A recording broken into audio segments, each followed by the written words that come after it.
It seems incredible, but we are now only 6 months from the 100-year anniversary of one of the most historic events of the last 2 centuries.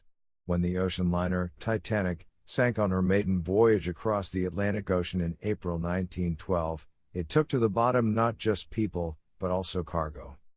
Many know about some of the more famous items that were on board. A few were depicted in the 1997 film Titanic, including the Renault automobile being shipped to the States by its owner, William Carter. He claimed an insurance loss of $5,000 for the car, and expensive paintings that Rose Dawson was carrying with her. Though in the movie the paintings were by French Impressionists, the real painting lost when the ship sank was an oil painting by Blondel, La Circasienne Au Bain, insurance claim amount of $100,000. We know the contents of the Titanic shipping manifest because it was delivered aboard the Mauretania, Titanic's sister ship. The manifest survived because it had been sent to America via registered mail aboard the other ship. Insurance claims document even more lost items. Here are 10 of the lesser-known items that sank with the Titanic that fateful night in April 1912, and some interesting stories of the people associated with these items. Number 10. Coney Skins. On board the Titanic were 3 cases of Coney Skins headed for the Broadway Trust Company of Camden, New Jersey. Coney Skins was a term used to describe rabbit skins, which were used at the time to line clothing and children's coats and sacks. The Broadway Trust Company was a bank which operated until shortly after the start of the Great Depression, when many small banks closed their doors. The building itself is now on the National Register of Historic Places. One other bit of bad luck was destined to strike the Broadway Trust Company. On October 5, 1920, Broadway Trust's bank messenger, David S. Paul, mysteriously disappeared while carrying tens of thousands of dollars worth of cash and securities. His body was found on October 16, near Tabernacle in the New Jersey Pine Barrens. He had been kidnapped, murdered and robbed by 2 acquaintances, Frank J. James and Raymond Shuck, who were tried and convicted of his murder. They were executed in New Jersey's electric chair on August 30, 1921. Number 9. Opium. On board the Titanic were 4 cases of opium. Also aboard the Titanic was John Jacob Astor IV, who was the great-grandson of John Jacob Astor, whose fortune was made in opium, fur trade and real estate.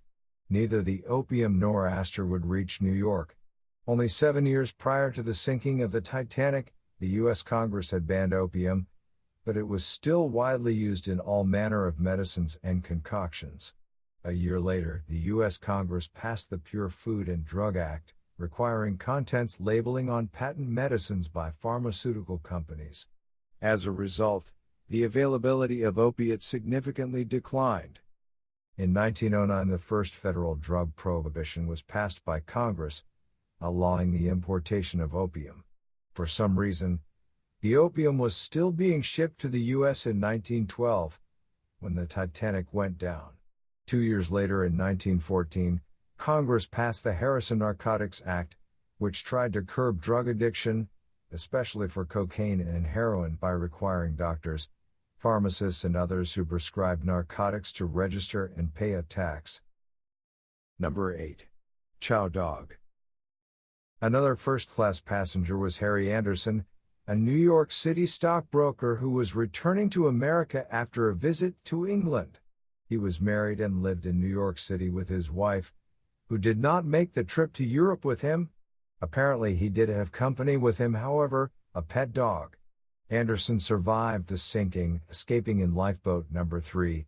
The dog, however, met its fate along with 8 out of 12 of the other dogs reported to have gone down with the Titanic. He later put in an insurance claim in the amount of $50 for the loss of his pet Chow Dog. Number 7. Signed picture of Garibaldi. Mr. Emilio Olario Giuseppe Portaluppi was an interesting survivor of the sinking of the Titanic. He was a second-class passenger heading for Milford, New Hampshire, after a visit to Italy, the country of his birth. He claims he was awakened by the force of the ship hitting the iceberg and initially thought the ship had docked in New York. He quickly realized something was wrong, put on a life vest, and went to the deck. He claims he slipped or tripped while trying to jump into a lifeboat and plunged into the water. Other accounts claim he jumped into the sea. However, he got into the water. He was one of the fortunate 4 people who were rescued by the only lifeboat to return to search for victims after the Titanic sank. Portaluppi was picked up by lifeboat number 14 under the command of Officer Lowe. One account claims Portaluppi clung to a chunk of ice and floated until he was rescued. After he was rescued and arrived back in the USA, he submitted an insurance claim for $3,000 for the loss of a picture of Italian national hero Giuseppe Garibaldi, signed by Garibaldi and presented to Portaluppi's grandfather. This claim seems almost as fantastical as his surviving on a piece of ice floating in the freezing cold water of the North Atlantic, but who knows? Number 6. College Lecture Notes. Not much is known about young second-class passenger Sidney Clarence Stewart Collett. He appears to have been a student of theology, on his way from England to be with his parents in Port Byron, New York. One account has the young theological student taking part in one of the most memorable events just before the sinking. It is said Stewart Collett was assisting the Reverend Mr. Carter in the Sunday evening hymnal and prayer service on the Titanic. This service was held the evening of April 14, 1912, in the second-class dining saloon and was attended by about 100 passengers. The Reverend Carter and Collett led in the singing of There is a Green Hill Far Away, For Those in Peril on the Sea and Lead, Kindly Light, accompanied by piano. At the close of the event, Reverend Carter noted that the ship was unusually steady and how everyone was looking forward to their arrival in New York. He is reported to have said, "It is the first time that there have been hymns sung on this boat on a Sunday evening, but we trust and pray it won't be the last." After the ship hit the iceberg, all that is known as Collett assisted 2 women to the lifeboats. As the women were about to get into them, Collett explained to the crew that they had been entrusted to his care. Collett was allowed to join them in lifeboat number 9 and he was saved. Upon arriving in the U.S., Collett was said to have met his brother, and the first thing he did was to hand a small Bible to him. Apparently, his brother had given Collett the Bible before he departed for England, saying that Collett should return it the next time they met. He then put in an insurance claim for the amount of $50 for the loss of handwritten college lecture notes from a 2-year course. Number 5. Bagpipes. A farm hand from Ireland making his way as a third-class passenger to New York City, Mr. Eugene Patrick Daly was 29 years old when he boarded the Titanic at Queenstown, having paid his £7 15 shillings for the passage. When he boarded, he came with his uilleann elbow pipes, a traditional Irish instrument, and played Erin's Lament for his fellow steerage passengers as the Titanic steamed for the New World. He would later file a claim for $50 for the loss. Decades later, a set of bagpipes, possibly those belonging to Daly, were recovered at the wreck site. As the Titanic was sinking, Daly was one of the fortunate third-class passengers who managed to make their way from the depths of the ship out onto the deck. With him at the time were 2 women, Maggie Daly and Bertha Mulvihill. He helped them board lifeboat number 15 and was left behind on board the soon-to-sink ship. Daly told the story of what happened next, one of the most dramatic moments on board the ship just before it sank. An officer pointed a revolver and said if any man tried to get in he would shoot him on the spot. I saw the officer shot 2 men dead because they tried to get into the boat.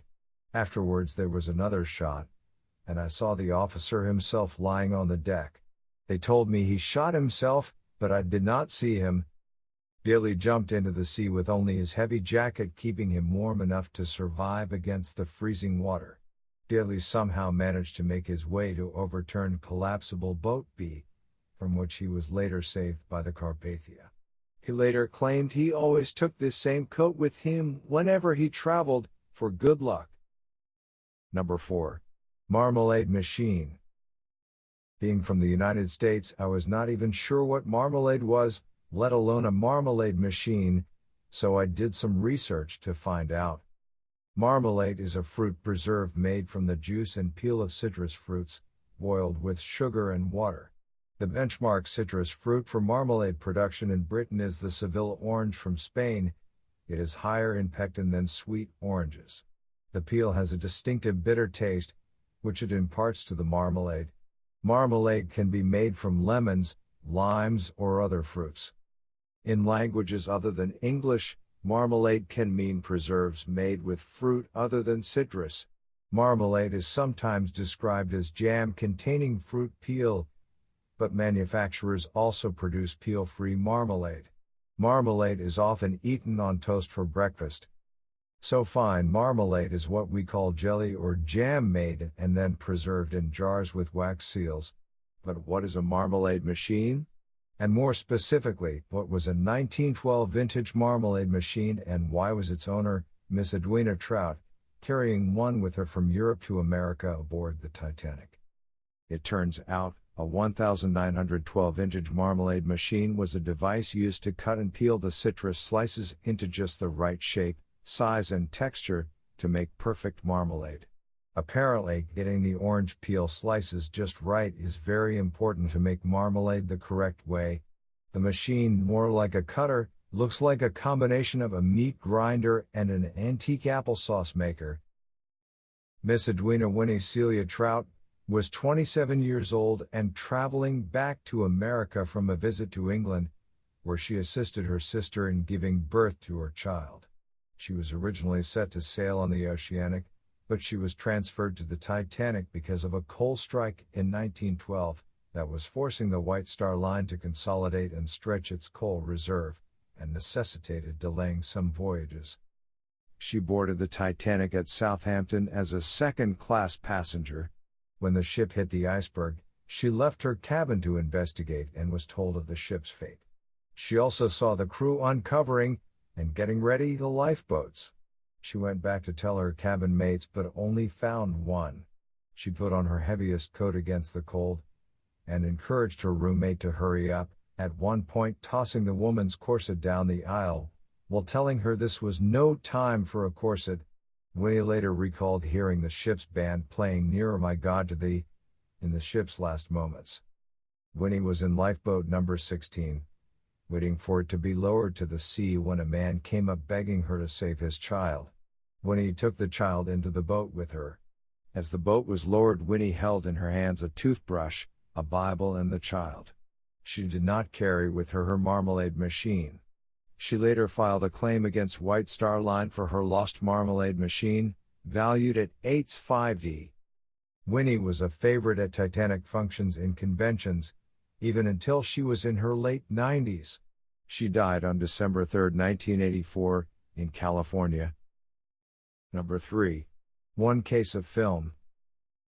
On the Titanic manifest was listed one case of film for the New York Motion Picture Company.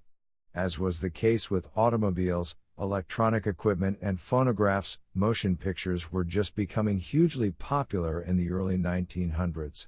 The New York Motion Picture Company was one of many small filmmakers in the New York area and East Coast of the USA.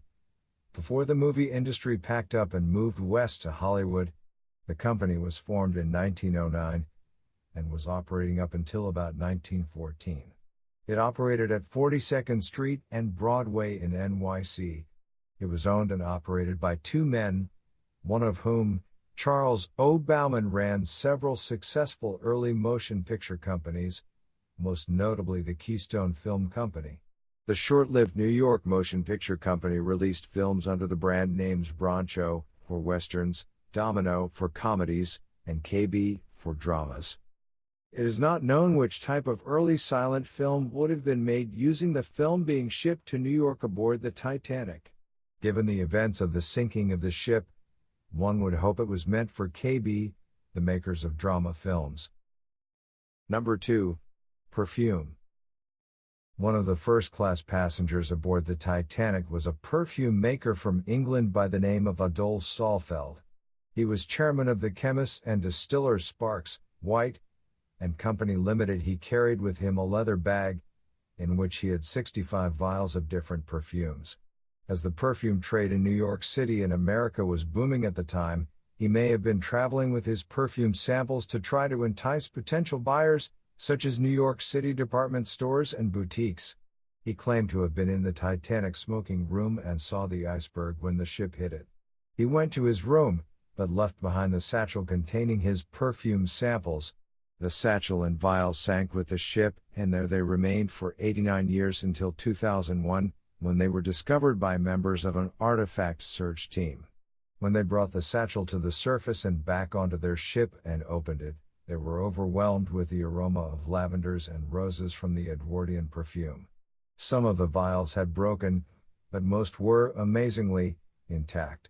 Plans were immediately made to decipher the chemical fingerprint of these long-lost fragrances in the hope of reproducing them for sale today, possibly with clever names such as Eau de Disaster. As for Zollfeld, he survived aboard lifeboat number 3, and was rescued by the Carpathia. Number 1. Karain, a memory. In the mailroom of the Titanic was a package containing the manuscript of Karain, a memory by noted author Joseph Conrad. Karain, a memory was a precursor to Conrad's Lord Jim. His third short story, Karain, a memory, was written in 1897, and published later that same year. Conrad was sending the manuscript to John Quinn in New York. John Quinn was a second-generation Irish-American corporate lawyer in New York, who for a time was an important patron of major figures of post-impressionism and literary modernism, and collector, in particular, of original manuscripts. This manuscript would never reach him.